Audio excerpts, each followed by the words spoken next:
చరిత్రలోనే అనేక రాష్ట్రాల్లో మద్యం ఉంది. కొన్ని రాష్ట్రాలు తప్పితే, గుజరాత్ కొన్ని 2-3 రాష్ట్రాలు తప్పితే మిగతా అన్ని రాష్ట్రాల్లో మద్యం ఉంది. కానీ ఏ ఒక్క రాష్ట్రంలో ఇంత లార్జ్ స్కేల్లో ఇంత పెద్దగా ఈ రకంగా చెయ్యవచ్చు అనేది ఏ ఒక్క రాష్ట్రంలో కూడా రాలేదు అండి.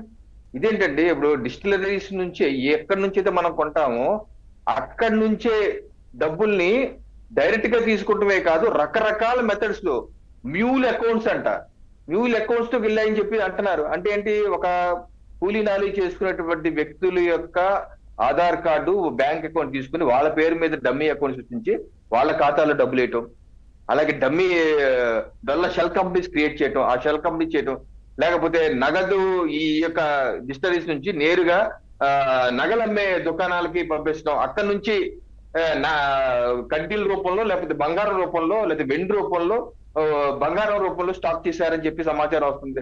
అంటే ఒకటిగా జరగదండి, క్యాష్ రూపంలో, అలాగే బంగారం రూపంలో, అలాగే షెల్ కంపెనీల రూపంలో, అలాగే మ్యూల్ అకౌంట్ రూపంలో, ఎన్ని రూపాల్లో ఆయన దాచి ఎంత ధైర్యంగా నన్ను ఎవరు పట్టుకోలేదులే అన్న ఆలోచనలో ఉన్న చోట చేయాలంటే సామాన్యుల వల్ల ఎక్కడ అవుతుంది. చుట్టముట్ట నాయకులకి, చుట్టముట్ట నేరగాలకి ఎన్ని సాధ్యం కాదు. ఇంత ఇదిగానా మీ really we have to appreciate SIT and. ఎందుకంటే రాజశేఖర్ బాబు గారు, సుబ్బారాయుడు గారు మంచి కాంబినేషన్, చక్కటి కాంబినేషన్ తో ఫిబ్రవరి నుంచి ఇప్పుడు వరకు చూస్తే ఏ రకంగా అద్భుతంగా ముందుకు తీసుకొచ్చారు.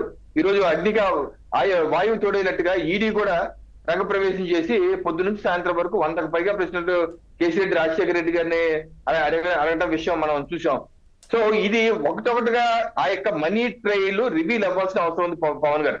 ఈ డబ్బులన్నీ all roads lead to Rome అన్నట్టు ఈ డబ్బులన్నీ ఎక్కడికి, ఏ ప్యాలెస్ కి ఏ ప్యాలెస్ కంటే ఏమంటే జగన్మోహన్ రెడ్డి గారికి అయితే ఎక్కడికి వెళ్తాయి. ఎక్కడికి వెళ్తాయండి? ఇప్పుడు శివుడు ఆరోగ్యం లేనిదే చీమన్నా పుట్టదు. అలాగే జగన్మోహన్ రెడ్డి ప్రభుత్వ హయాంలో జగన్మోహన్ రెడ్డి గారి ఆశీస్సులు లేకపోతే ప్రోత్సాహం లేకుండా ఏ ఒక్క రూపాయి అన్నా అవినీతి అవే అవకాశం ఉంటుందని. గత ప్రభుత్వ హయాంలో మొత్తం మనం చూసి సెంట్రలైజ్డ్ యొక్క కుంభకోణం కదా. ఇసక్ కావచ్చు, లేకపోతే గ్రావెల్ కావచ్చు, లేకపోతే గ్రానైట్ కావచ్చు, ఏదన్నా కావచ్చు, లిక్కర్ కావచ్చు, అన్ని కేంద్రీకృతమైనటువంటి అవినీతి చేశారు ఆయన.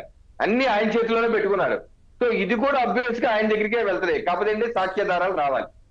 ఏ యొక్క ఇన్ని చైన్లు పెట్టారు కదా పవన్ గారు, ఈ చైన్ ఎక్కడికి వెళ్ళి ఫైనల్ గా నిన్న అదే ఈడీ కూడా ప్రశ్నించింది. అనేక కంపెనీ పేర్లు బయటికి పత్రికల్లో వచ్చి అన్ని చూస్తే ఆశ్చర్యం వేస్తుంది. ఏంటి ఈ కంపెనీ కావాలంటే క్రిపటి ఎంటర్ప్రైజెస్ అంట, ఓల్విక్ మల్టీ వెంచర్ ప్రైవేట్ లిమిటెడ్ అంట, నైస్నా multi venture private limited, Vishal enterprises private limited, రకరకాల పేర్లు రాస్తారంట. ఏంటి కంపెనీ ముంబైలో ఉన్నాయట, ఒకళ్ళు 30 కోట్లు ట్రాన్స్ఫర్ చేశారంట.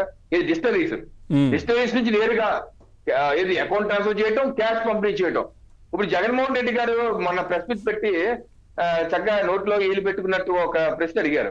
ఒకటి అడుగుతాడు ఆయన, ఇదేంటి నా ప్రమేయం, మీ ఇందాక అన్నట్టు సంతకం ఎక్కడ పెట్టలేదు, నాకు సంబంధం ఏంటి అని. ఒకటి, అసలు ఎలా లంచాలు ఎలా ఇస్తారు, అసలు సేల్స్ తగ్గిస్తే లంచాలు ఎలా ఇస్తారు, ఎలా అవుతుంది ప్రభుత్వ ఆర్డర్లో అంటే లంచాలు ఎలా వస్తాయి. తర్వాత ప్రతి బాటిల్ కు క్యూఆర్ కోడ్ పెట్టాము, అది స్కాన్ చేస్తారు.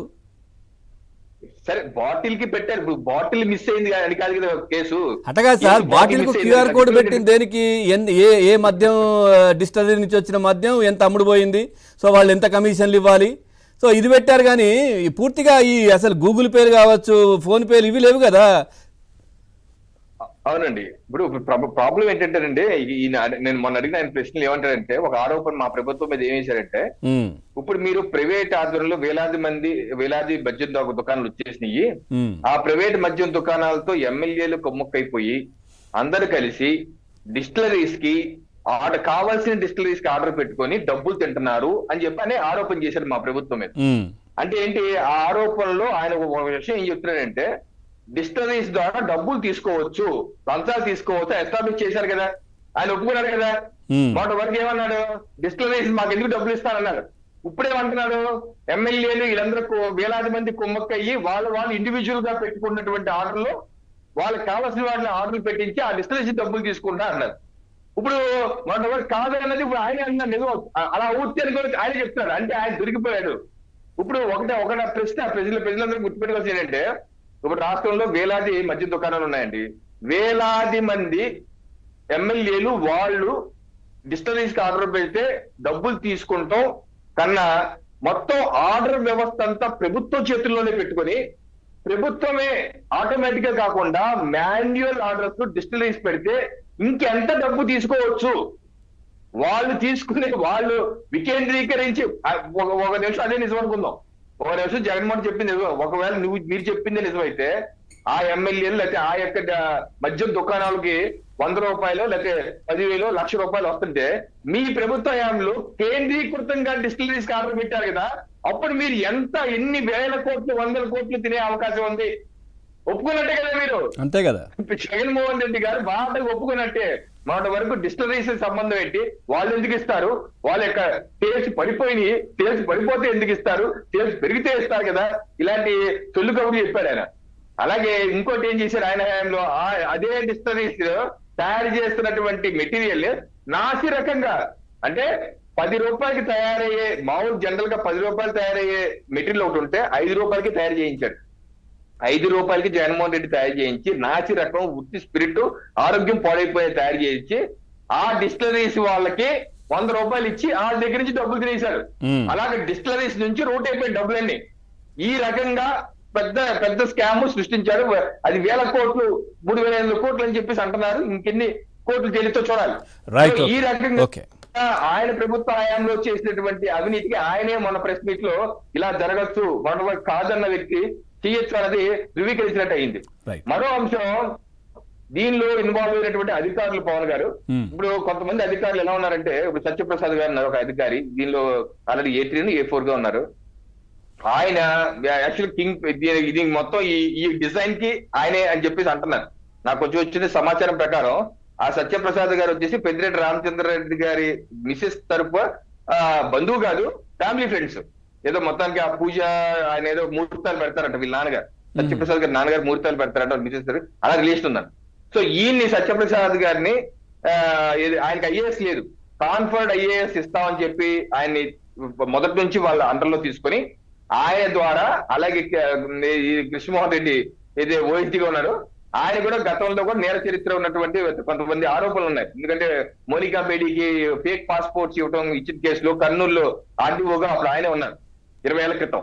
ఆయన ద్వారా సైన్ చేసింది, అది కేసు కూడా అయింది అప్పట్లో. అంటే ఇటువంటి అవసరాలు కావచ్చు, కొంతమంది నేర ప్రభుత్వం అధికారులు కావచ్చు, ఇటువంటి అందరినీ బ్యాచ్ అంతా తీసుకొచ్చి ఒక గ్రూప్ గా పెట్టి ఎక్కడెక్కడ ఉంటే తీసుకొచ్చి వాసుదేవ్ రెడ్డి గారి గ్రూప్ గా పెట్టి వాళ్ళ ద్వారా ఒక ఆర్గనైజ్డ్ క్రైమ్, అధికారులు అలాగే అనధికారులు, ఒక లిక్కర్ పాలసీ, ఇది ప్రైవేట్ ప్లేస్ లిక్కర్ పాలసీ, ఈ రకంగా చేసి ఒక పెద్ద కుంభకోణాన్ని సృష్టించే తప్పనిసరిగా ఇది ఓపెన్ అవుతుందండి. Just a matter of time. ఇది అంతిమ లబ్ధిదారుడు ఎవడని తప్పనిసరిగా తిరుగుతూ జగన్మోహన్ రెడ్డి గారికి వరకు రావడం తథ్యమండి. రైట్. కిరణ్ గారు నమస్తే. నమస్తే. రైట్. కిరణ్ గారు, దీంట్లో అంటే దాదాపుగా ఇప్పటివరకు అయితే 3,500 కోట్ల రూపాయలు దీంట్లో జరిగింది అనేది దర్యాప్తులో తేలుతా ఉంది. కానీ గతంలో ఎంపీ గారు లావు శ్రీకృష్ణదేవరాయలు గారు పార్లమెంట్లో దాదాపుగా